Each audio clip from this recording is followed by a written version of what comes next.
Welcome to this month's Understanding ADHD speaker series, hosted by the ADHD Empowerment Meetup community and the nonprofit Children and Adults with ADHD, or CHAD for short, of Greater Los Angeles. Hi everyone, I'm Suzanne Sophos, our Executive Director and today's moderator. As an adult with ADHD and a parent to an incredible son who's sharing that same journey, I want to welcome you all. Feel free to introduce yourselves in the chat and let us know where you're joining us from and how ADHD touches your life. Today's webinar is just a part of our work to educate, support, and advocate for adults and children living with ADHD. We've been hosting this speaker series for almost a decade, bringing experts on the topic of ADHD directly to the community. We also host online peer support groups for adults with ADHD and addiction issues, young women with ADHD, and parents of ADHD children, as well as weekly meetups for body doubling and co-working, and a journaling and meditation group. We also host a private Discord chat community. You can ask for the link to join in the chat. You'll find all of our upcoming events listed over in our meetup community. You can visit us at chadla.org for a link to join our meetup community. All our events are facilitated by our team of volunteers, and all of our work is funded by your donations.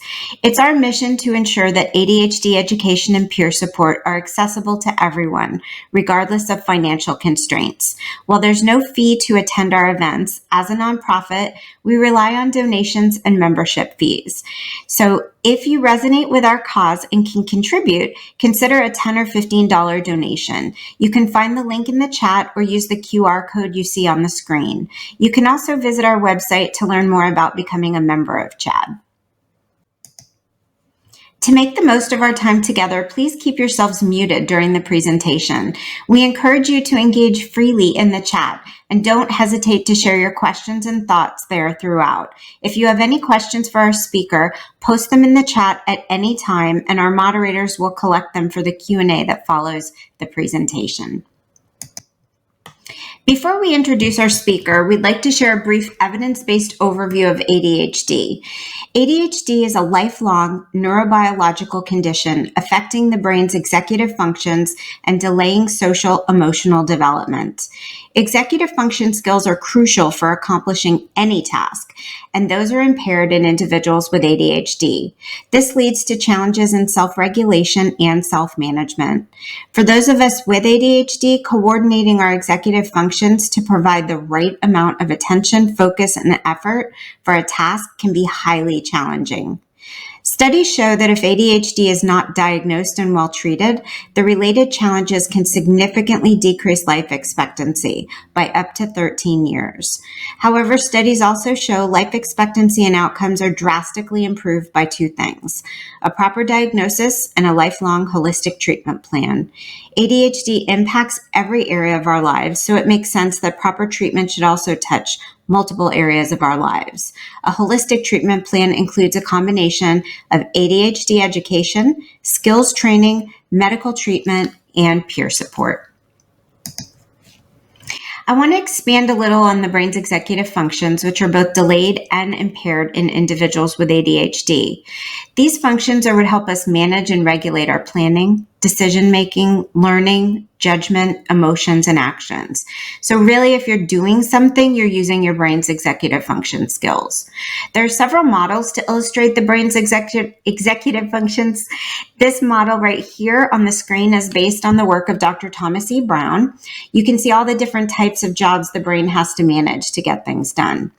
These executive functions come online at different times and in different combinations, depending on what it is we're trying to accomplish. For those of us with ADHD, coordinating our executive functions to provide the right attention, focus, and effort for a task is a process that's impaired. This leads us to have trouble in many different areas, including those you see listed on the left side of your screen. Executive function development continues until sometime between the ages of 20 and 29, at which time we top out behind our neurotypical peers. Although our executive function is impaired and delayed, it can still be strengthened and developed. So you can think of these skills like a muscle.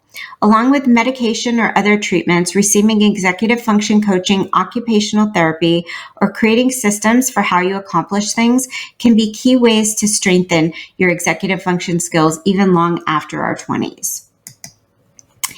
It is with great pleasure that I get to introduce you to our speaker today, Alan P. Brown. Alan is an award-winning ADHD coach, speaker, and author known for his innovative approach to managing ADHD. He created the ADHD Crusher video series, which offers practical strategies for ADHD teens and adults to overcome challenges and boost their productivity. Alan's work has been featured in tons of publications, and he's a frequent speaker at ADHD conferences worldwide, including many chat events and the annual International Conference on ADHD. Before embracing his ADHD diagnosis, Alan struggled with underachievement and substance abuse. Once diagnosed, he embarked on a journey to develop evidence-based brain hack strategies that transformed his life and his career. His best-selling book, Zen and the Art of Productivity, provides actionable tips for achieving more with less stress.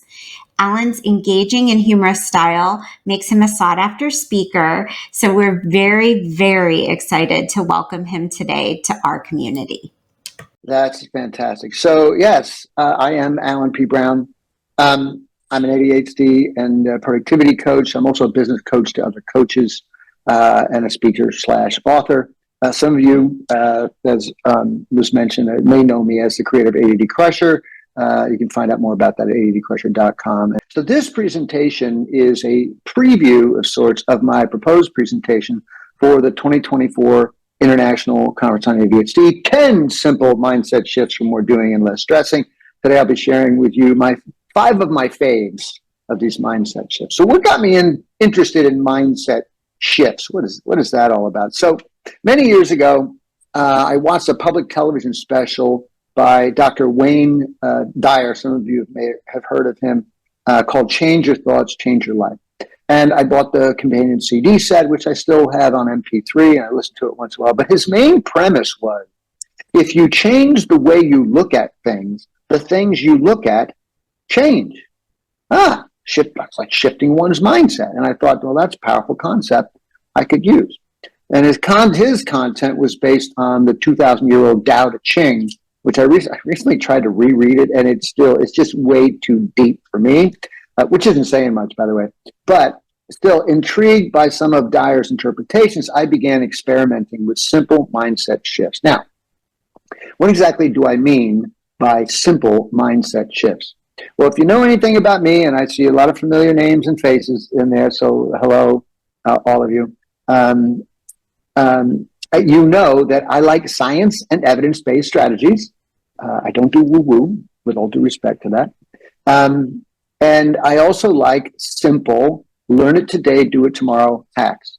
So I'm not talking tonight about dramatically altering, for instance, one's psychological relationship with a major trauma, or overcoming self-esteem issues, or becoming, Tony Robbins or a triathlete, right?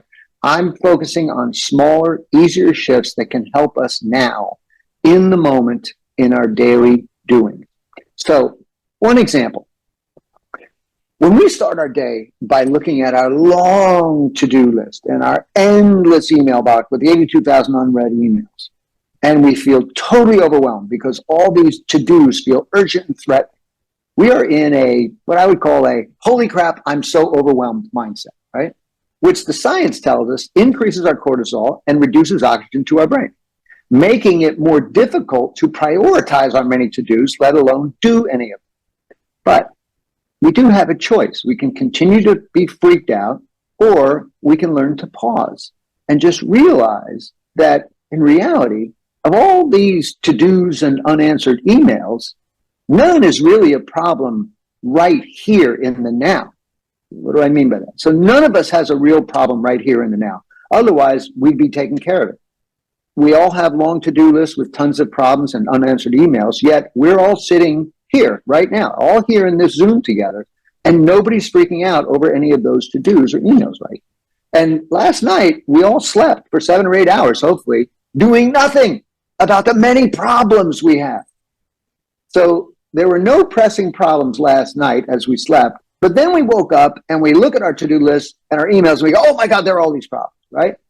So we can shift to an more like it's okay, dude. There's no problem here in the now mindset. And the moment we make this little shift from, oh my God, oh geez, what, to everything's cool, our cortisol shuts off and our brain gets its oxygen again. And then we've got a shot at having a mindset more like this.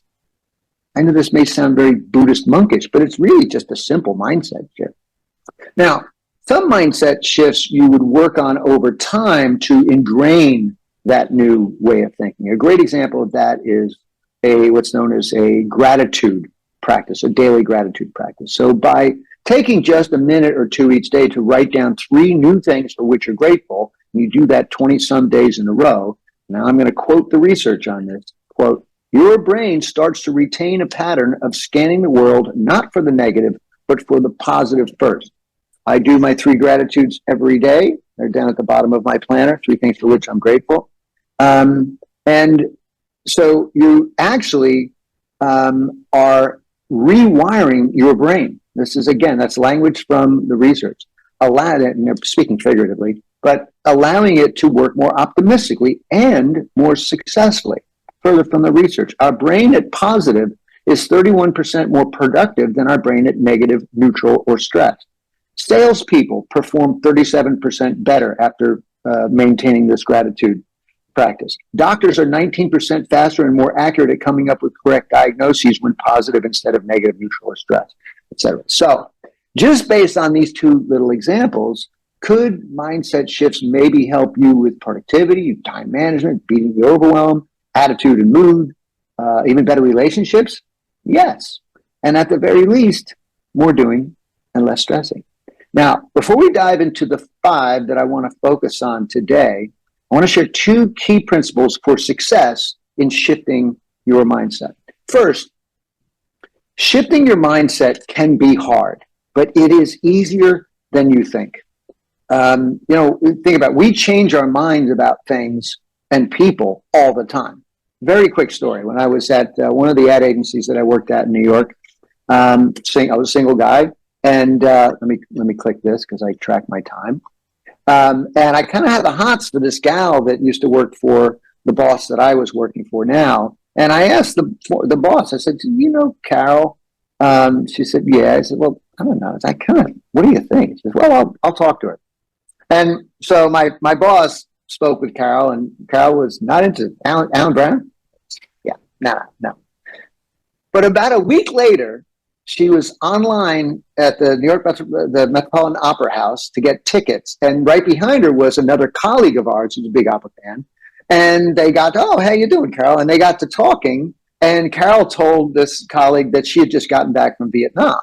And she said, oh, Vietnam, not many people go there. This is back in 1999. Yeah, or 2000 or something like that. And, Alan Brown went to Vietnam. He went by himself, and he did blah, blah, blah, blah, blah, blah, blah. And Carol went, oh, interesting. So, I got a call from Carol. And then we had a hot romance for a while, and then I couldn't get rid of her. But that's another story. But really the point is here that, and why won't my thing click? Here we go. The new information and insights give us the opportunity to shift, right? So, and also think about this. You've shifted your mindset countless times. If you've had a child, if you've lost a loved one, if you are taking care of a parent in older age. One of my group coaching clients talked about having recently spent 2 months of caring for her dad, with him on the precipice of leaving the planet. He's still around. And so like courses that she signed up for, worrying about certain things, etc. She just said, none of this stuff matters. This stuff no longer matters. Let's talk about a mindset shift, right?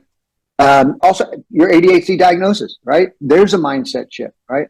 But what we're talking about today is just shifting to tasks and to ourselves, right? So we're not doing anything big and broad. And something that makes mindset shifting easier is to embrace imperfect consistency. So whenever trying to adopt any new way of thinking or any habit for that matter, remember that you don't have to be perfect, in consistency 7 days a week, 52 weeks a year. And when you fall off whatever consistency you've gotten to, just keep getting back on the pony. And over time, this is what you get, right? So imperfect consistency, live by that. There's a little mindset shift right there too. All right, this brings us to the second principle for success, which is you gotta have a reminder system. If you're trying to shift your mindset from one thing to another, you got to have a reminder system. You got to keep a reminder of your desired new mindset in your face, and you got to see it daily, if not hourly. Whether that's a repeating calendar alert that pops up, your desktop background image, or just a brightly colored sticky note. That's my preferred way of shifting mindsets. For me, I'm working on a couple of them. I'll talk about those in a sec. But figure out whatever that reminder system is. You got to figure out what works for you, right? And when your reminder stops reminding you, you got to change tactics, right? You got to change how it's working or how it's showing up for you. And I'm going to talk more about how to make reminders work for you later in the presentation. Now, I try to focus on one single sticky at a time, and this is the one I've been working on most for a while now. All of you are maybe familiar with the butt first syndrome. I think that was coined by Dr. Russell Barkley. I'm sitting down. I got to work. I got to write some more of this presentation or polish it or whatever. And my outlaw brain, as I call it, goes, but first let's just do this. But first let's just go check the emails one more time. But first let's go check the headlines or whatever. And so I am working to get out of that mindset of it's okay to just do one more thing or whatever, and just go, no but first thing. We're going to go straight into action on one tricky task. And here it is. This is the one that I've been using for almost 2 years. And until this is tomorrow, Thursday, and I cover up all my miscellaneous to-dos. And until I do work on my one biggie up here, 1 hour of work on that, I can't go and do anything else. It's just a mindset shift. And until that mindset is in my brain, I can then throw away that sticky. But until that mindset is mine, I got to keep that sticky in there. All right. I actually I'm working sort of 1.5 others that I won't get into. All right. So when you combine that, a good reminder system, and you're really not trying to do 80 different things, and you combine that with imperfect consistency, over time, you're going to own that mindset. There's a wonderful quote. I love this quote. Big doors swing on little hinges, right? You just keep on swinging that door on them little hinges, and over time, you can't help but get big results, right? All right, let's dive into mindset shift numero uno. So you've got your calendar set up. Maybe you're using a planner and you use alarms and reminders. You've been working those to-do list apps, maybe in some time management tools, maybe. All great things to try, by the way. But you still don't have enough time in your day to get anything important done. Well, I invite you to shift from a time management mindset to an energy management mindset. Why? Kevin Kruse, who wrote a great book on habits, he wrote in Forbes, energy is everything. You can't make more minutes in the day, but you can increase your energy and maintain your energy, which will increase your attention, your focus, decision-making, and overall productivity, and a bunch of other stuff. More energy equals more willpower. Getting to the gym more often, more quality time with your kids, getting that promotion, making more money, being happier, right? Tony Schwartz is the CEO of a consultancy called it The Energy Project. He agrees. He says, energy, not time, is the fundamental currency of high performance. So how can we make this mindset shift? We need to start with a few simple things. And I could go on and on about this, but we got to keep this concise here. So first, know your mental strong and weak times, right? We all have relatively strong and weak day parts, right? I am the crusher in the morning. I am a marshmallow at night or in the late afternoon. So you have your strongest day parts, and you need to schedule your toughest tasks in that precious strong time and not be doing miscellaneous BS then, like butt firsting or continually checking emails or doing an easy administrative stuff. Save that stuff for your weak time, whether that's late in the afternoon for you or whenever that is. And then the second thing is you got to guard your strong time, right? If you know my strong time is 7 a.m. to 11 a.m., that is blocked off in my calendar, right? So 7 days a week. It's called a horizontal theme. If you look at my calendar across the week, you'll see 7 a.m. to 8 a.m. is just blocked up all the way across the week. And what you won't find in there, you won't find client meetings, you won't find errands that I'm running, you won't find even doctor's appointments unless the brain surgeon says, Alan, the only time I can do the brain surgery is 7:45 a.m. I'm sorry. Then I go, all right, fine. But other than that, I don't let anything else happen during my strong time. That's when I get stuff done. All right. Now, the next thing is before sitting down before a tough task, do what I call a work session ritual with protein, right? In brief, this means before you sit down and work on a tough or dreaded task, get 20 grams of protein in your tummy. Guzzle a pint of water to hydrate your brain. And then declare out loud, and this is supported in the research, what it is you're going to work on. I'm going to be working on this presentation for tonight. That's what I'm doing. All right. And then you set a timer for an hour or 90 minutes or whatever, and then go.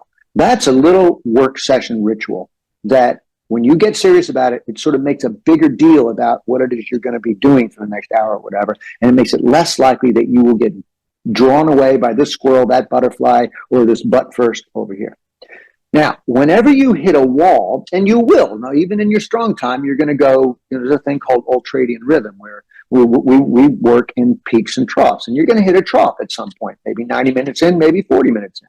And whenever you hit that wall, use recovery rituals, which I'll explain in mindset shift number 2. So you've been working on something for a while and maybe even making some good progress. But then you hit that little wall or a big wall and you decide to just for a few minutes, I'm just going to check my social media feed and see what's going on there. I'm just going to check the news headlines or whatever. And then 15 minutes go by and, oh crap, I got to get back to that project. But now you're not really feeling it so much. So you say, you know what? I'm going to pick this up again, the big project tomorrow. So if that sounds familiar, I invite you to shift from a self-comfort mindset to a self-care mindset. What do I mean? Our outlaw brain, which I mentioned before, this is our primitive brain that drives many of our behaviors. It wants to avoid difficult work and it loves distractions. It's in our DNA all the more with ADHD. So when we don't feel like working on that tough thing or we hit a wall of fatigue or frustration, we will take a break, right? But these breaks tend to be escapes into BS activities, social media, news, sports headlines, games, other unimportant things that are comforting, right? But these self-comforts are neither restful nor restorative. They are energy burners. What we need when we hit a wall is self-care in the form of restorative breaks, what I call recovery rituals, right? A few quick examples.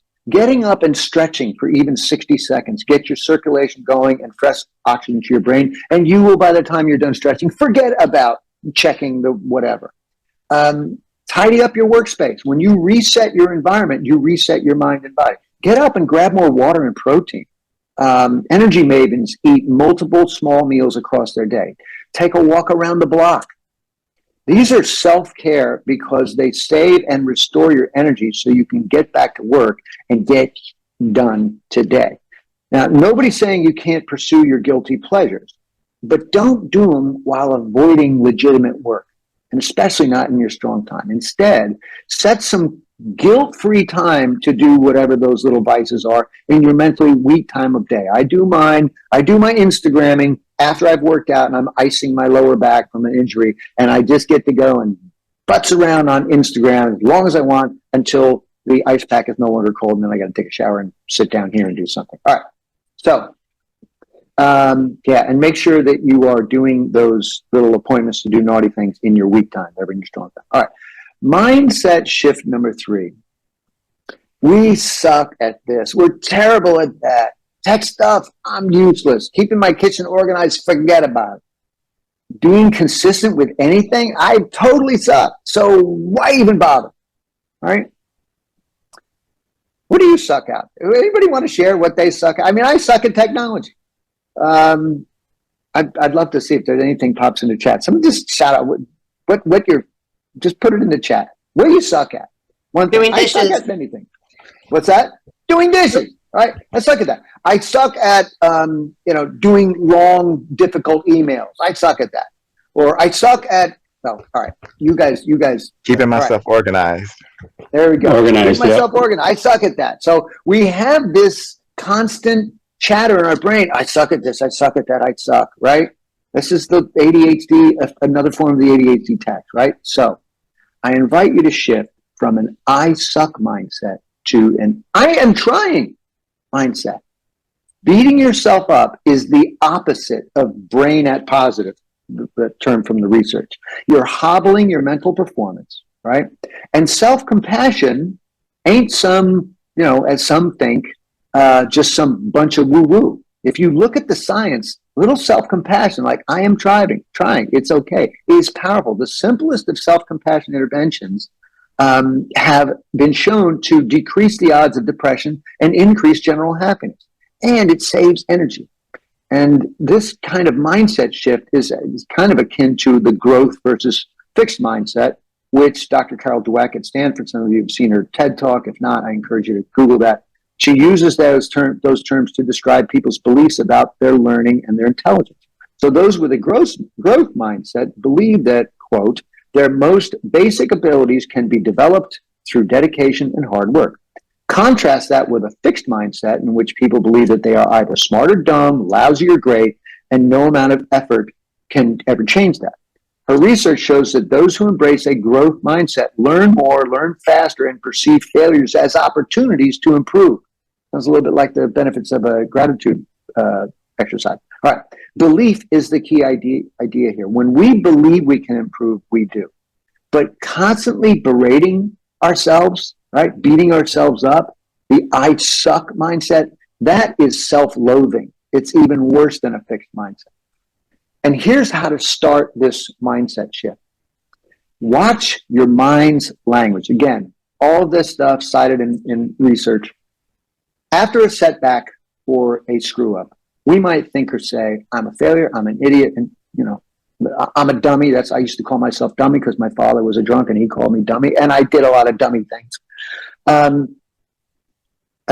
But start trying to catch yourself in this language and switch it to something like, hey, I'm trying, or I failed, I'll try harder next time. And just watch, especially for what you call yourself.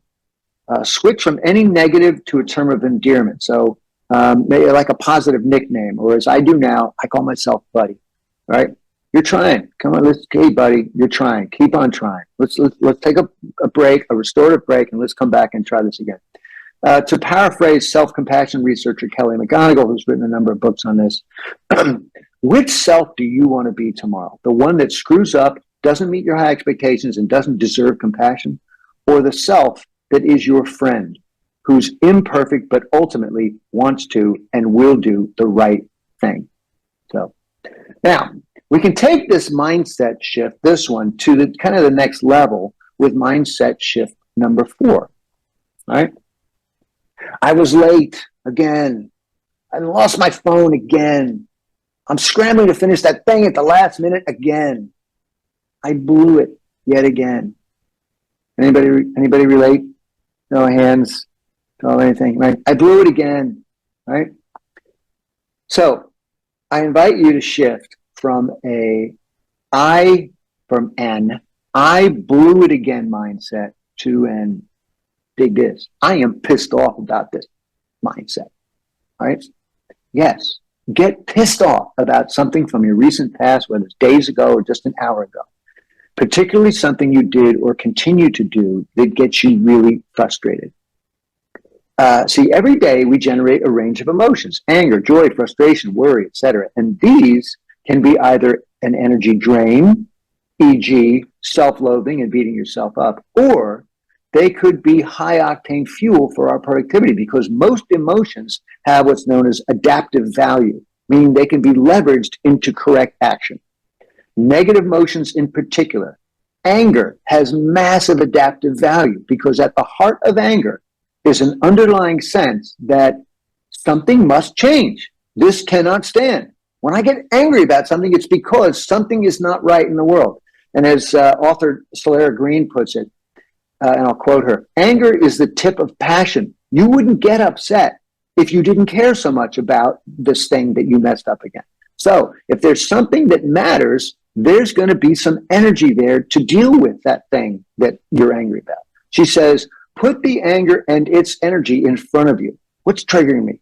What's underneath it? What do I care about that's making me angry? And how can I use that energy to move forward on this thing that's making me angry, right? So when you blow it again, instead of beating yourself up, get pissed off.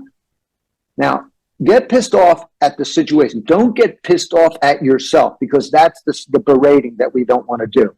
But just looking at the results, like if I lose my phone a lot, which I don't, but so many of us do, when that happens, don't beat yourself up. Be angry at the disturbance that it caused, the difficulty that it caused, the inconvenience, all that. Get angry at the outcome, not at yourself.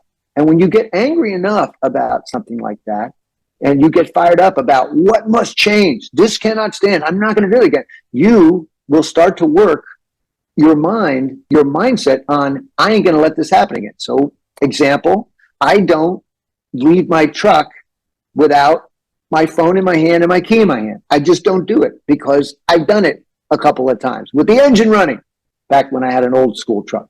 All right. Okay. So get angry. And look at that kid. I love this guy. He's angry in all the right ways. All right. Next.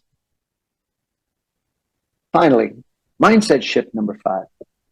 So, oh man, I got to start on my taxes, but hey, you know what? I still got another 2 weeks, and I'm not really feeling it right now. So I'm going to start it early next week. And then 2 months later, you're writing the check for the penalty fee and you're cursing yourself. Why didn't I just start it back then? And the answer to that rhetorical question is temporal discounting, where temporal refers to time and discounting to the fact that we discount or value less that which is further out into the future. This 32-year-old saving for retirement, I got 30 years, versus the 58-year-old. Oh my God, right? A little bit more value on the latter. Okay, so this gets us every time, right?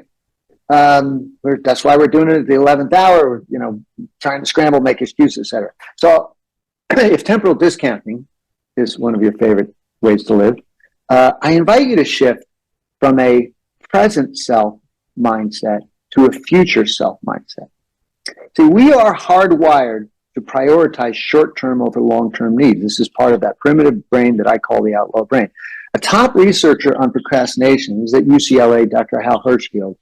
He says, we weren't designed to think into the further future because we needed to focus on providing for ourselves in the here and now. So that's our 200 to 300,000-year-old brain, which is really unchanged since then, right? So we default to present self-care. But what our present self does or doesn't do today impacts our future self. And present self is more inclined to act on behalf of present self. That is, let's do this first. So I'm going to do that. Let me go get another bowl of ice cream or whatever. Serving present self, right?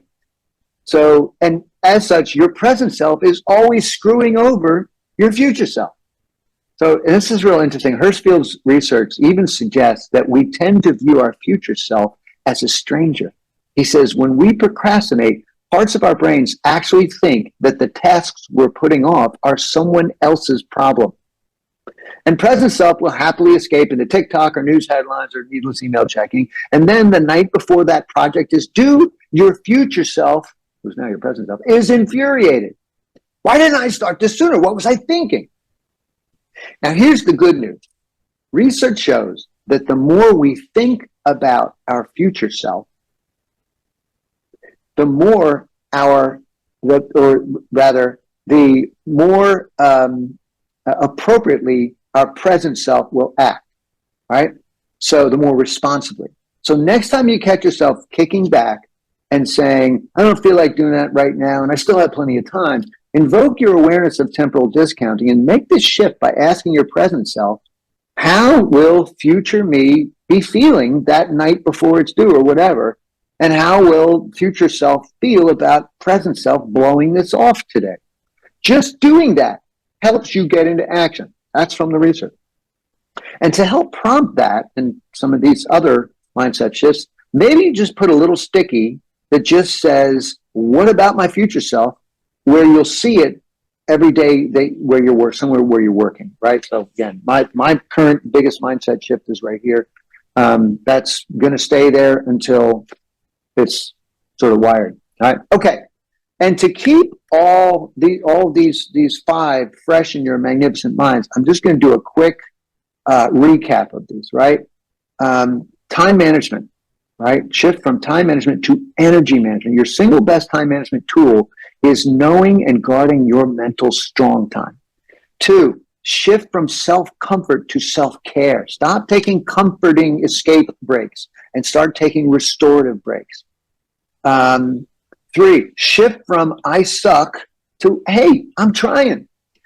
4, shift from I blew it again to, no, I am pissed off about this and I'm going to do something to alter the future path. 5, shift from present self-care to future self-care. Yeah, I got plenty of time to, no, thinking through how you're screwing yourself over. All right. Any one of these will bring you the gift of more doing and less stressing. And with that, a little quick bit of closing advice before we get to Q&A. And I hope there's plenty of time for Q&A. Are we doing okay on time? All right. So one of my favorite quotes is from Bruce Lee. And in almost every presentation I do, I pull this up. Knowing is not enough. We must apply. Willing is not enough. We must do. And when we have seen a presentation like this, or any, even read a book or taken a course or gone to a conference, there's so much information that's come at us. And the likelihood of us actually taking action on any one thing goes down the more things more notes we take on the more things we think we're going to do. Right. So what I invite folks to do and I, again, often show this slide, just forget everything I've said and just identify 1 or 2 things that you can take some action on, put it in your calendar or write a sticky or just make a commitment to trying something, right? That's what I normally say. Because, though, we are here dealing with mindset shifts, which is, it's bigger artillery than, some other sort of hack or tool. I really seriously invite you to just identify one of these to play around with. Let me see. All right, so here's that list again. And no need to show hands, actually, those aren't the right words, but I invite you to maybe put it into chat, or if you want to shout it out, I don't know which is best, but the most important thing is that you identify one of these things that that really resonated with you most, that you really want to just try and work on. All right? So I'll let you give some thought to that. Hopefully you're taking a note here. Maybe you're popping something in the chat too. That'd be great. But here is how, once you've decided on one thing you want to work on, one shift, remember principle number 2 with regard to mindset. We need reminders, right? Stickies can be effective, but they quickly, and you guys know this, they quickly become invisible. For anyone who's got 83 of those stickies in front of them, none of which ever really gets seen or read anymore, we know this to be the case. That's one reason why I invite you, try one sticky, get all the. So here are some tips for leveraging the power of one sticky to help you shift your mindset. 1, again, focus on one mindset shift at a time. Create a brightly colored sticky or multiple stickies or whatever other reminder there might be. It should be brightly colored. All of mine are brightly colored. All right, those aren't mine. Those are other things. Those aren't mindset shifts. Actually, one of those is another mindset shift. All right. Keep these in your line of sight, but isolate them from your gazillion other reminders, right? You don't want to have it in there with all the other reminders, right? Then it's immediately invisible. And if it becomes invisible, if you find after a few days you haven't seen it the last few days, or haven't noticed it, or haven't paused to think about it, first ask: is this still relevant to me? Do I care enough about it? Because if you don't care about if it's lost its resonance to you, don't jerk around. Let's just move on to something else, right? But if it's still relevant to you, if it still resonates, then change it, move it. I do, sometimes I'll change the color of a sticky. I'll just write a new one on a different color. I might use a larger sticky. I will move it to a different location. Lots of different possibilities. But another thing you can do is, if you are really not seeing it, is to anchor it to an existing routine. Best example of that is, let's say you make coffee every morning, right? And every morning you come downstairs and you start the coffee maker. What if you had a sticky on the coffee maker that you see every morning that said, future self-care, or whatever that is? And then while your coffee is brewing, you can do some thinking around it. And maybe ideally what you'll be doing too then, while your coffee is brewing or your tea kettle's heating up, you are writing down what today is going to be about, doing some kind of morning ritual. That's another topic. But this way you've got something anchored to something that already happens every day, and you won't have 8 million stickies all over your coffee maker, hopefully, and you'll be able to see that, recognize it. All right. Well, the simple question in the chat right now is, what's a blue chip coach? Well, I'm expensive with me one-on-one, but I've been doing this for many years. I'm well respected in the industry. I have endorsements from the founder and president of ADCA, where I trained. I also have a very strong endorsement from Laura Dupar, who founded IAC, the other main coaching center. And I think that if you ask other prominent coaches in this world of ADHD, they will probably speak well of me. If they didn't, then it's only because, we had a fist fight. But I can't do anything about it because they probably started it. I'm joking. So yeah, I hope that's a fair enough answer.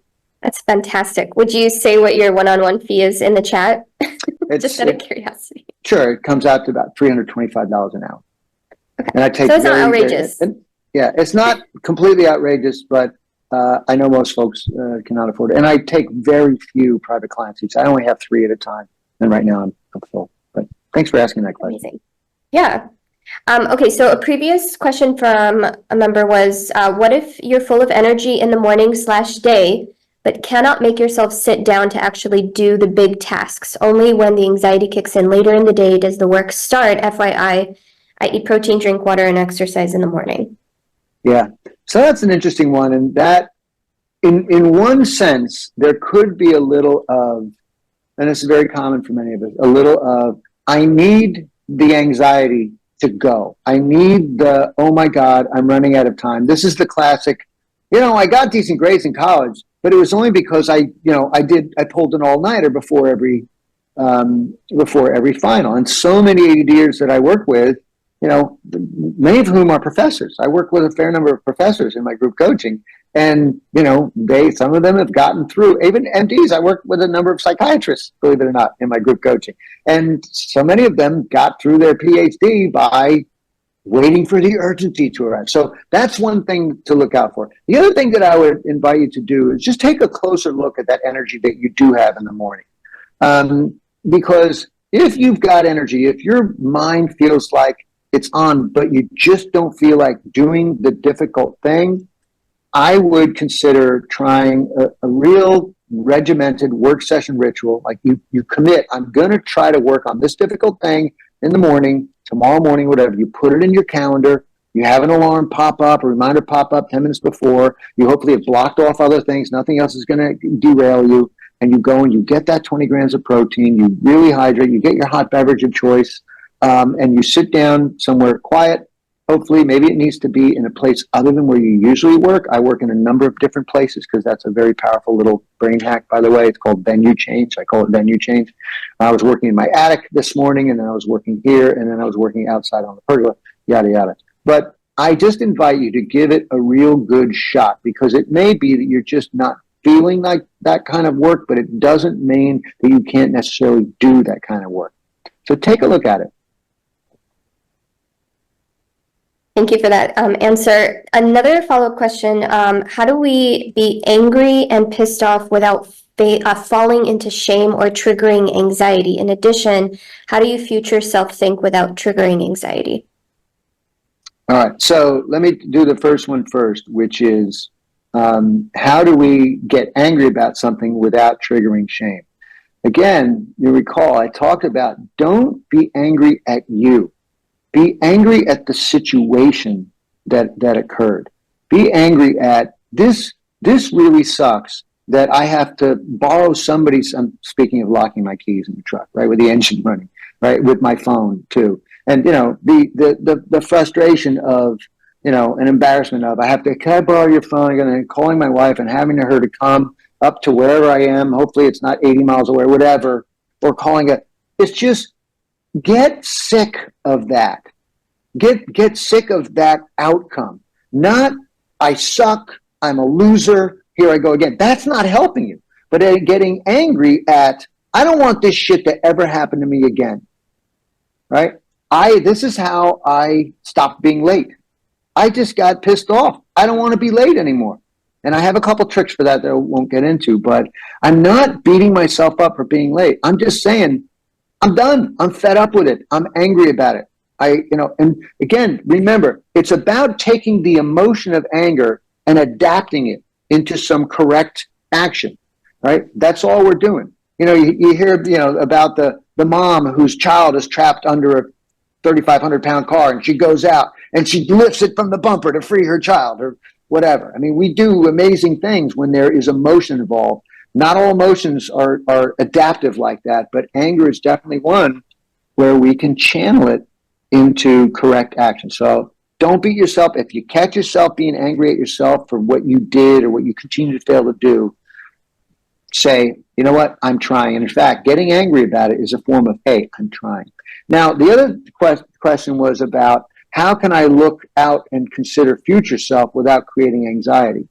Well, if I guess what you're asking is, if I look at my future self and I see my future self getting all pissed off because it is the night before this is due, then, use that anxiety. I'm assuming that's what you mean by creating that anxiety. But that's the point of thinking about your future self, is going, I don't want that for myself. The reason we blow off things in the temporal discounting, sort of in the typical temporal discounting, is that we don't worry about it. We don't worry about what's going to happen. We go, remember, Hirschfield's research says that it's as if our brain is handing it off to someone else. Not my problem. That's the problem. But when we think about our future self being upset, being pissed off, being in that situation, our present self will be more likely, per the research, to go, you know what? I don't want to be that. I don't want to do that. And I'm going to just put in a little bit of work now because I'm BSing myself. Otherwise, I hope that helps. I hope I answered it correctly. I wonder, Alan, because one of the kind of core issues with ADHD is just the emotional dysregulation. So there's like a follow-up question, like if you're angry and you're triggered and you're too spun out to channel that energy, like is there a practical way to ground yourself and get back to the present moment? This is a great question, and I would make a distinction.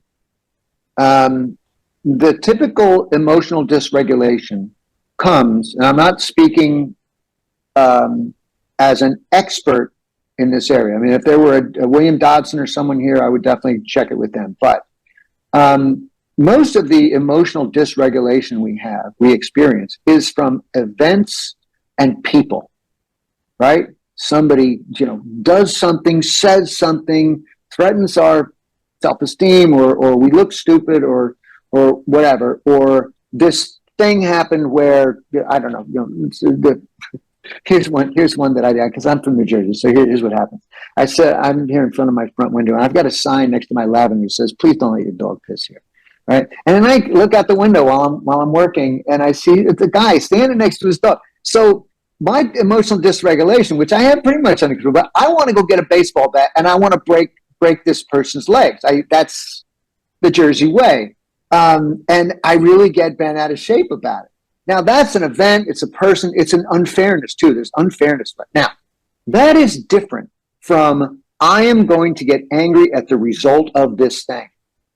I'm not having something attack me or have something offend me. I'm just getting angry enough at being late or angry enough at the potential of leaving my my car keys in my car, or whatever that is again.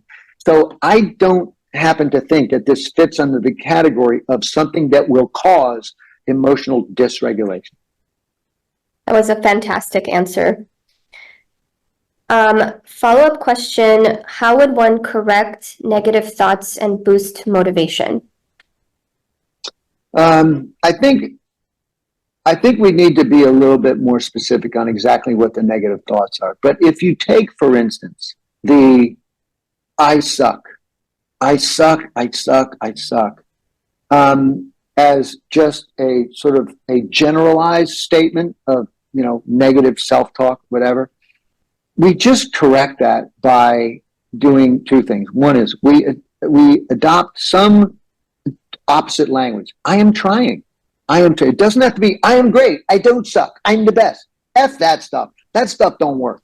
We know from research that stuff don't work. That's why I don't do rah-rah cheerleading. All right. Sorry. But just changing the language and catching yourself going, I suck, I suck, I suck, I'm an idiot, I'm a blah, blah, blah. And changing the statement that you make and say, you know what? I'm trying. Yeah, okay, I'm not perfect. You know what? I got ADHD, not as an excuse, but as an explanation. And then two, changing the language, how you address yourself, right? That's a big one. That's a big one. By not doing the dummy. I mean, I thought my freaking name was Dummy for years. And I would call myself Dummy. I would go into a meeting as an executive and go into a meeting and say something, that didn't come off right or whatever. This is pre-ADHD diagnosis. And I was, maybe like not prepared for the meeting. And then I would just sit there and go, I'm such a dummy. And I would, under my breath, I would say out loud, but under my breath, dummy. So years and years of that.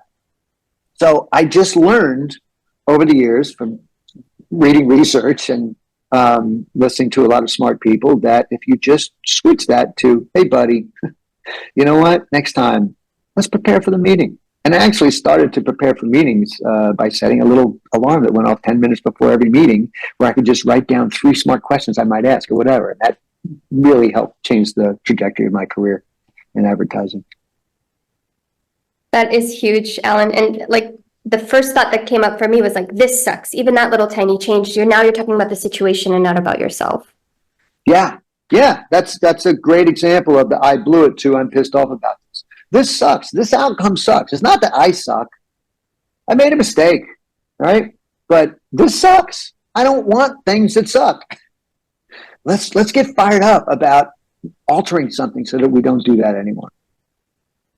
Awesome. Another question is how to deal with inertia. Let's talk about the fundamentals. This is the least sexy stuff I talk about, but unfortunately is the most important thing. Inertia. I'm just going to assume that the inertia is, I just don't feel like getting up and going. I just have trouble starting, right? I'm just going to assume that that's the intent of the word in this particular question. The first thing I try to find out about a prospective client is, what's in your tummy right now? Is it Chips Ahoy, or is it a protein bar? Is it did you have some M&Ms, or did you maybe have some dark chocolate covered almonds that have protein, etc. Right? So diet. That's the quickest antidote is making sure you got protein in here. And also hydration. Our brain does not function as well when it is dehydrated. And by the way, if your strong time is in the morning, you may have just gone 8 hours without taking in any hydration. So the first thing you should do every morning, all of us, is guzzle 17. This is 17 ounces. Maybe you do more than that, but guzzle one of these. And I put, what do you call it? I can never remember. I have a little, I'm getting old. What is it? The electrolytes. Timer? I put electrolytes. Electrolytes in there, right? So the next thing is exercise. If you're not getting out and just breaking a little bit of a sweat 3 times a week, that's almost just breaking a sweat 3 times a week. I didn't have time. I actually did not feel like exercising today.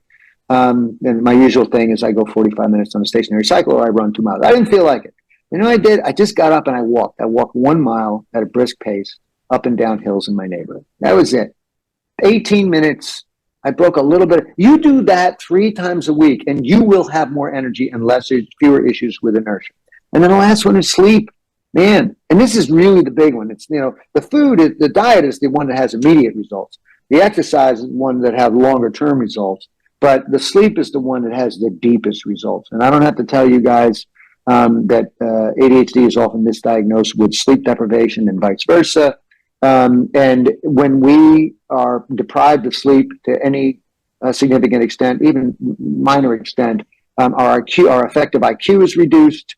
We can't remember things. It just makes ADHD way worse. So I know that's not the sexy answer, but if anyone is having a little trouble with get up and go, getting started on things, just go to the fundamentals first. There are a whole bunch of brain hacks I could share with getting into action on stuff. I got a gazillion of those. But if you don't have those fundamentals in place, and here's a quick thing you can do. Ask yourself, on a scale of 0 to 10, where 0 sucks and 10 is pretty friggin' awesome, on diet, meaning you're eating mostly protein, you don't have any sugar or simple carb pretzels and potato chips in the house, right? That's a 7, 8, right? You had a little, I had some ice cream last night. Rate yourself. What's the first number that comes to your head? And then do the same on exercise, where let's just say the low bar, a 5 would be I get out and I walk, I break a little sweat 3 times a week or whatever. That's a 5. Where are you at? And then on sleep, if you're getting 8 hours, that's a 10. If you're getting 6 hours, that's a whatever you want to peg it at. But just do that. And the first number that comes to your head, write it down. Don't be overthinking it. And then just take the one that's the lowest, circle it and go, I'm going to make some change on this one. You're not going to fix all 3 of them. Just go and get that one up by 2 points. Small and easy, baby. Small and easy.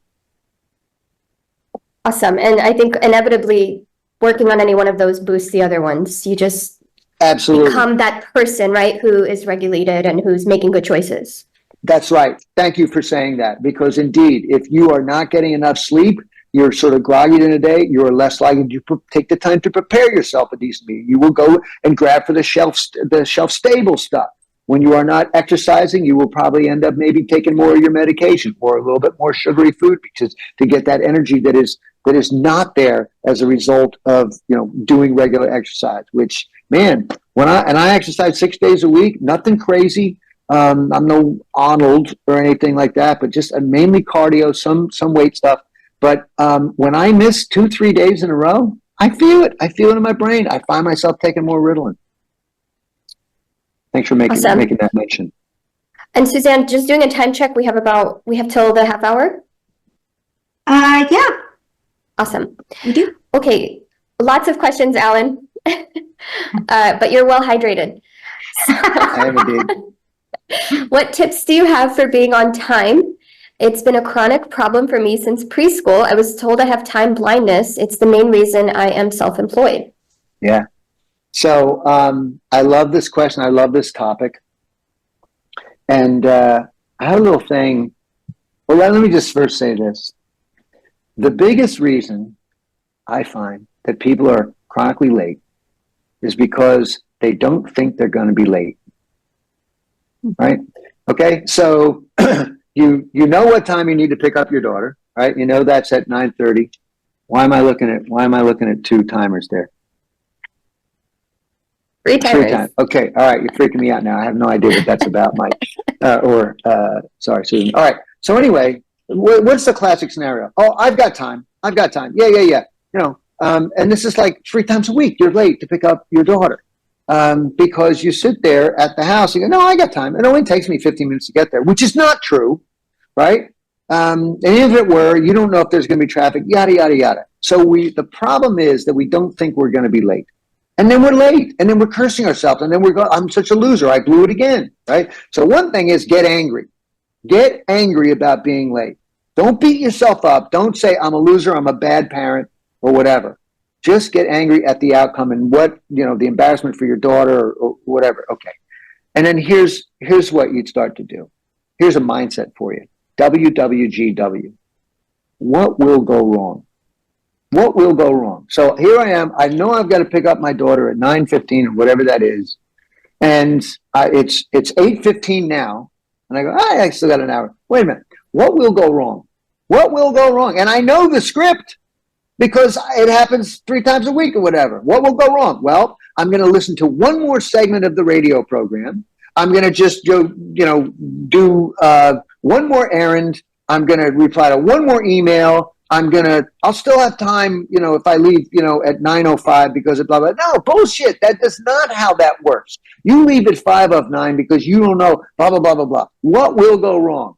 If you get into a mindset of what will go wrong, and we're not talking about self-fulfilling prophecy here, we're talking about I will be late if I don't take some serious corrective action. It's not saying I will be late and therefore I'll be late. No, it's saying I'm going to go late. I'm going to be late. That's what will go wrong. I'll tell you another little example of that I use all the time. When I am preparing a big presentation for a big conference like the one that's coming up in November. By the way, I hope I meet every single one of you. It's in Anaheim this year. Please come. It's the best. It's the coolest thing an ADDer can do is just go to this conference. Please, please, please go and come and grab me by the lapels and say, I saw your dog pissing on my lavender or whatever. All right. So the other thing that I do is when I'm doing a big project, right, I get one of the bigger stickies, like this size, and I write at the top of it WWGW. And then before I begin working on that project or that presentation or whatever, I start writing all the things that are going to go wrong.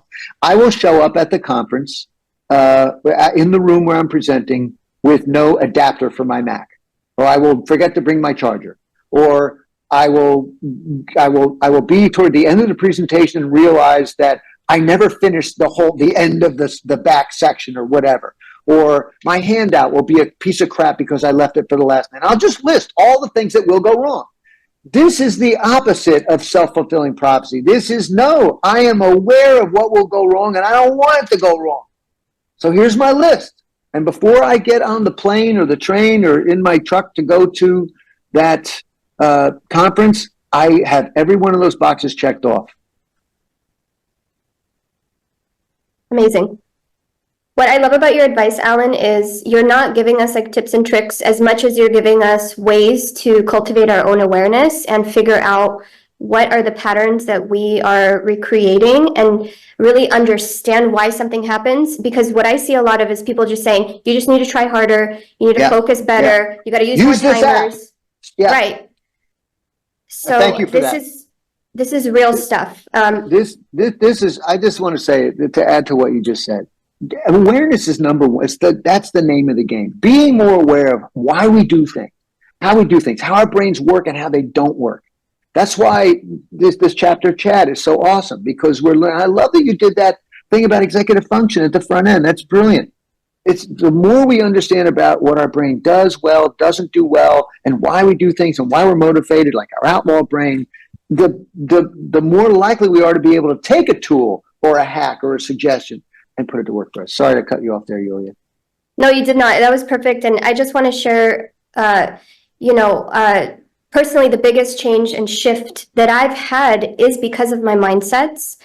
And I now want to, like, my number one priority every day is to cultivate my awareness and just watch myself. And a lot of people like say, oh, I hate meditation, or it doesn't work for me, I tried it. And I think that's bullshit, because what we really need to really tell people is the most important thing is to watch yourself and just create some space every day just in silence to observe like your body. And everything you're saying is aligned with like the Tao, because it's about not identifying yourself in your patterns, but identifying yourself in this awareness that's watching you.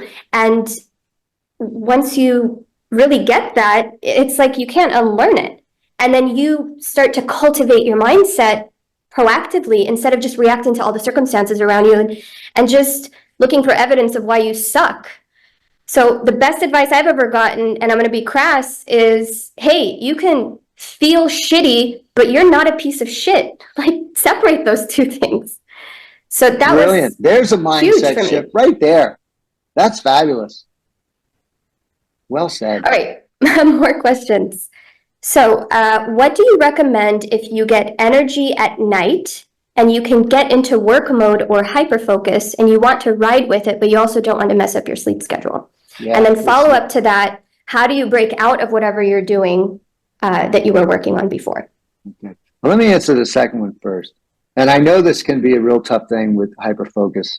And also the fear that, wow, I'm really making progress on this. If I jump out of it, I'm afraid I won't be able to get back into it, or I won't remember where I was. I'm going to lose it. So I got to keep going.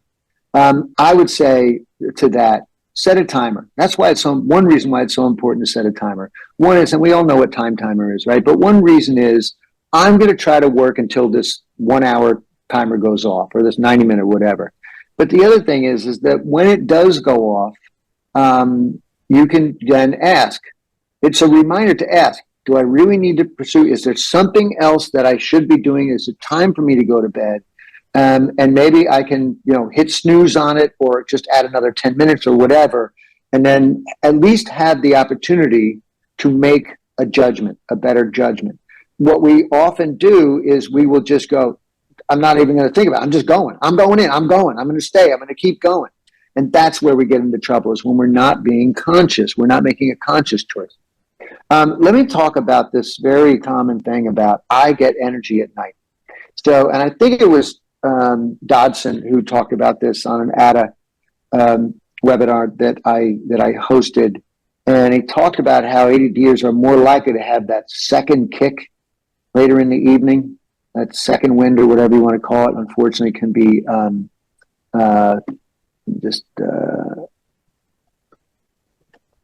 sorry, I'm just going to do something.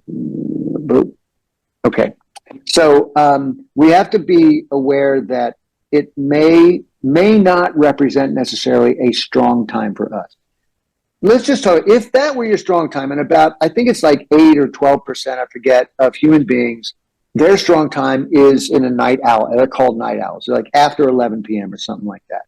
62%, their strong time of humans, their strong time is in the morning, right? And then 20-some% in the early afternoon, and then some percent in the evening, et cetera. But let's just say that you legitimately are a night owl, and that's really when the only time that you can do your mental heavy lifting. That's something that you then need to plan for, deal with. I do not envy any of you that need to do that. If you've got, for instance, a job that you need to be at, if you're a solopreneur like my friend and colleague Mike Vardy, who is known as the productivity, is one of the top guys in the productivity business. He's a night owl, and he just goes with it, but he makes his own hours, so he sleeps in or whatever. Now, let's talk about if what is happening is not necessarily a real strong time for you, but maybe you're getting a second kick. You're getting a kick in the evening. That's something I just feel we need to resist. We need to find something to occupy our brains, not on a video screen, not on a screen. I don't have to tell you guys, about the blue light effects. When we're looking at a screen at night, it's telling our brain that it is still daytime, and our cortisol will not shut off and our melatonin will not start up if we're looking at these things. So get away from those things early in the evening. If you are having difficulty getting away from screens, seriously consider it to be an addiction. Really, I'm not saying you're an addict. I'd say that if you raise it to a level of I got a problem, you'll be more likely to deal with it, right? But switch your brain. If you've got mental energy, consider reading something. Hopefully it's something that moves you forward. Hopefully it's something that is relevant to your needs or what you're up to in life. Maybe it's just some easy reading, which for you it would be the Tao Te Ching, which for me, not easy reading. But that's my recommendation for that. You've got to watch out for that. You've got to watch out for that, because it is resulting with so many people I work with. It is resulting in staying up till 1 in the morning, not being able to get up in the morning. And guess what happens then? They feel inertia. And it's because they're not sleeping well. So then they get the energy in the evening, and it's a vicious cycle, and it just keeps continuing. And yeah, all right. I said my piece on that. Awesome. So as much as possible, treat sleep like a non-negotiable ritual. Yeah. Yeah. And if you need some incentive to get in bed with a book, provide that incentive. Go find something that you really, really want to read. Maybe it's a podcast. Maybe you're doing a podcast. But give yourself a reward, something that you want to be doing. There you go. What's that book? Susan is like show and tell person over here. Very active listener. All right. I love people like that. Love you. Go ahead. Oh, that's another book there. Okay, let's go to the next question. Do you have any tips to deal with major overwhelm when everything is urgent, important, and a priority, and it's impossible to pick just one thing to focus on? Yeah. Super common. I want to say two things. One is watch out for what I call manufactured urgency, right? So I've got this list of, let's just say 40 things, right? Which would not be uncommon for a lot of us. And those will include some emails that need to get responded to, right? We will tend to attach manufactured urgency. Oh man, I got to do this one. Let me do this one. We often do that in order to escape from the one difficult biggie thing that we know we need to really work on that will move us forward. And so when we're doing that, that's the reason for but firsting, right? I know I got to work on this. I'm going to try that. But first, I really do need a response to that email.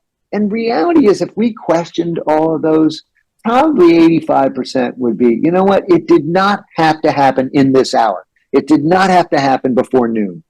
So we got, that's the outlaw brain. The outlaw brain wants us to chase whatever feels urgent, whatever we can label as, no, that's really important, because those things, the things that we'll gravitate toward in that mindset will tend to be the easier things, the administrative things, the little, the more fun things, etc. Now, here's what I advise when there is legitimate urgency and you've got X number of things that a handful of them absolutely have some urgency and there's a real time on it.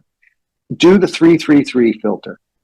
We got to filter our priorities. 3-3-3. What's doing 3 hours? Is there anything here doing 3 hours? Okay, great. Here's something that's doing 3 hours. Let's do that. Anything else? No. Okay. Nothing's doing the next 3 hours. Great. All right. What's doing the next 3 days? All right. These two things. Great. Let's get to work on one of those two things. Right? If we just apply that simple filter, right? Again, watch out for manufactured urgency. Now, you could do a 3-3-3. You could do a 1-1-1, 1 hour, 1 day, 1 week. You could do a pi squared if you wanted to. You could do that. I don't know how many days that would be, but you would probably friggin' knows. Anyway, 9 point. Anyway, all right. You're giving me too much credit. Wait, was that Russian? What did you say? No, that was Spanish. Sorry. Oh, okay. That's you a gave brilliant me too much credit right there. Sorry. Go ahead. I did. Okay, that was fantastic. I know I'm going to be using that immediately. Let's see. How to avoid constantly having to work overtime to get work done. How to avoid constantly having to work overtime to get our work done, right? The couple of things come to mind. The first thing is the fundamentals, right? If we are working long hours just to get our work done, the first suspect is going to be diet, sleep, and or exercise. So just please, I won't bore you again with it. Just please take a look at that. Do the 0 to 10 on each one, right? The next thing to look at is there a point in your morning where you just pause and you go, all right, what's going on today? What do I got today? Where do I have to show up? What meetings do I have? What Zooms do I have? Whatever. It's called a morning ritual or a pause and plan, right? It can take as little as 60 seconds to just ask that question and then 2 others. All right, question 2. Where are there some open spaces in my day today for me to work on my big stuff, right? So without the hounds howling outside the window, I need this, I need it. Where is there some time, a block of time where I could work on my important stuff? And then the third question is, which of my important things am I going to work on in that first available session? If you do those things on a regular basis, you will find that you're working on the right things And you will also probably find if you attend to some of these mindset shifts, just even a little bit. And again, I'm not saying go work all the mindset. Choose one of those mindset shifts. But you're going to be doing less BS. You're going to be doing less of the stuff that doesn't really matter. And also use a prioritization filter too. 333. What do I really need to get done? I think that the broader, the overarching answer to that question is make sure that everything you're working on is legit. Because you could be doing a lot of little stuff that really is not legitimate work. You might even be futzing around on things. Again, I do my little social media thing at the end of the day after I've worked out. But sometimes when I'm really wiped out, I might lie down on the couch and just open Instagram for a little bit. I'm not perfect, but just watch out for stuff. Watch out. Be brave in asking, is the stuff that I did today, was it all legit? Because I want you to get out of the office on time. I worked late hours and weekends for most of my career in advertising. And for the first 6 years, still only made progress until I started to work some brain hacks. And I still work long hours because I am slow. I'm a slow writer. And that's most of what I do. But I don't work long hours anymore, and I'm having fun. I learned from you, Alan, at a different talk to embrace your pace and embrace your style. Yes. Yeah. You want me to talk about that briefly? Yeah, why not? So I would, as I mentioned, I would find myself working until well into the evening and on Saturdays. And most of what I was doing as a corporate executive in the advertising world was writing. I was writing complicated emails. I was writing presentations. I was writing strategy pieces. I was summarizing research and really heavy lifting stuff, which, before I got, I started to work some brain hacks and stopped eating crap food and started eating protein. And then a couple of years later got diagnosed. Man, it was hard, and it was still hard. Even after getting it. It's still hard for me. It's the hardest thing I do. But what I was doing is I was beating myself up by going, why am I here at 8:30 p.m. Morgan? Why am I here on Saturday again? Why am I so slow? I am so slow at reading and writing. This sucks, blah, blah, blah. And I did that for the first, 15 years of my advertising career, and it never made me any faster. And then one day I just go, wait a minute, Alan, you've been working at this even in college. I mean, it took me 10 years to get a 4-year degree. Talk about slow pace. But, I just realized that's not beating myself up and, lamenting how slow, that's not helping me. So what I did was Alan, this is the pace at which you work. And you may need to work longer hours than the other folks. But stop burning energy on lamenting your slow pace and just go, all right, this is how I work. This is how slow I work. I'm going to be here till 8:00. That's cool. If I'm going to come in on weekends, that's cool. And I'm going to work at whatever freaking pace my brain wants to go. And guess what happens when you embrace your pace and you stop fretting and worrying and beating yourself? You end up getting a little faster. Thank you for teeing that up, Julian. Awesome response, Alan. Okay, a couple more questions. We're like 3 minutes away, but I want to squeeze in as many as we can. So we're going to try to keep it tight. Any advice to overcome paralysis from overthinking tasks? Yeah, that's a tough one. That's a form of perfectionism, isn't it? Where we are, is it performing a task or choosing tasks? Well, it seems like overthinking is for choosing. I'm happy for did they say for for choosing or for no, but it seems like that's the overthinking, like analysis paralysis. All right. So either way, I have some tough love for you. When it comes to analysis paralysis over choosing between, say, 3 possible things to work on or whatever, let's say that they're all equal in urgency and you still can't decide. Put a blindfold on, pull out a dart, because I know you guys all, because you hang around in bars a lot and you all carry your darts, right? And you throw a dart with your blindfold, and whichever one it lands on, meaning you just pick one randomly and you start in on it, right? Just do that and you will relieve yourself. Now, you may find after working for 20 minutes on this one thing where the dart landed on, you go, oh my God, this is the wrong thing. I should be doing this one. Great.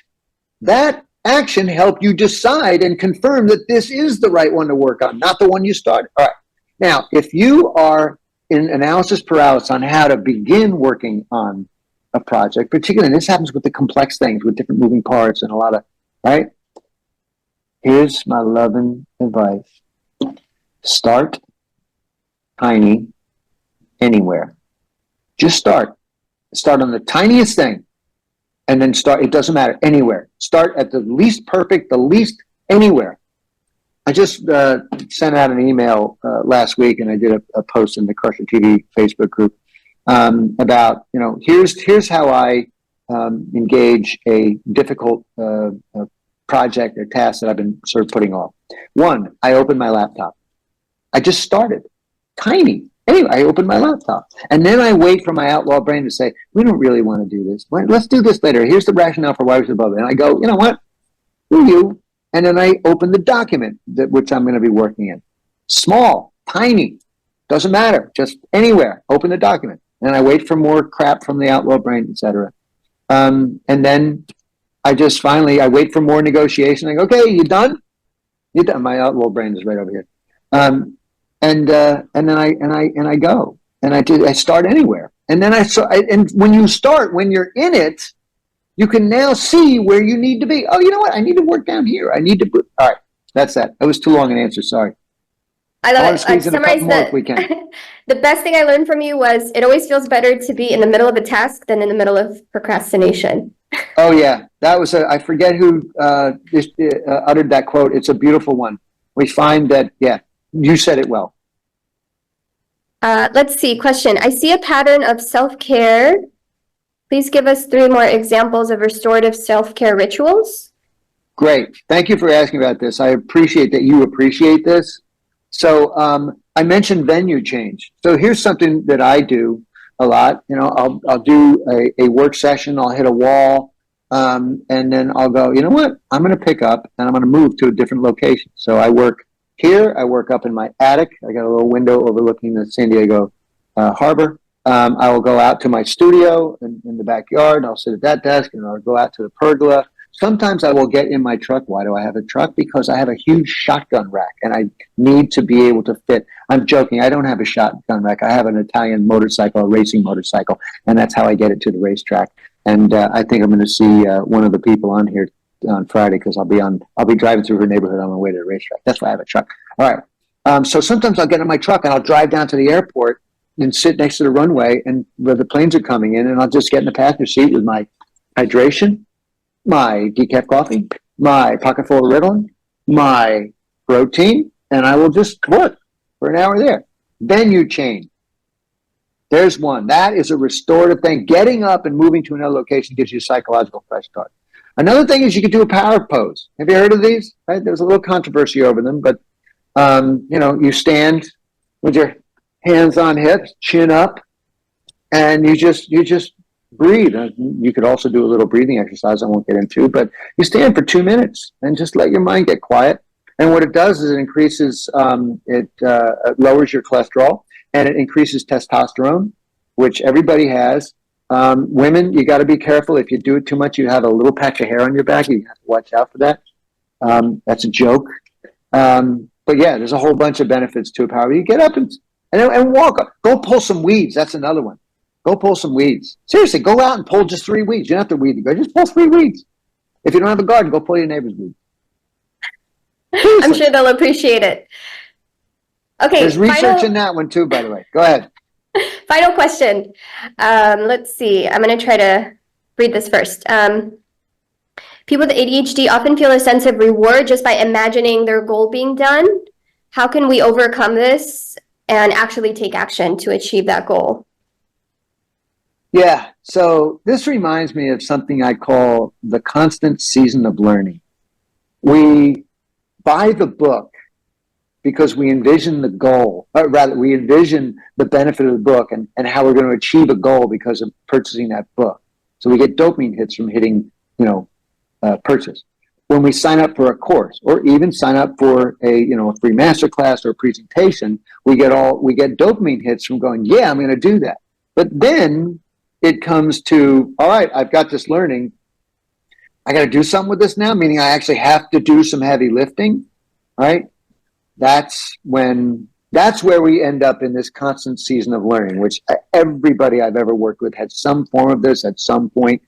And so what I invite folks to do is exit the constant season of learning and enter a season, maybe a brief one, of execution. Meaning, I'm going to stop signing up for stuff. I'm going to stop buying new books. I'm just going to take one of these books that really, really blew my mind, or that I really love, or that I'm really excited about. I'm just going to read it, and I'm going to try to put one thing from that book into action. If you liked the stuff I shared about mindset shifts, seriously, go back, rewatch this, identify one of those that resonated with you, and write that sticky, put it somewhere where you'll see it, and just work that thing. Just work. Just give yourself the gift of working on one little thing. Big doors swing on small hinges, my friends. I am nothing. I am an imperfect. I fight the fight every day, but man, my life is so much better because I just work small and easy things. I've never made any majestic change in my life. Nothing big, no big breakthroughs. I just do little stuff and I try to be pretty consistent.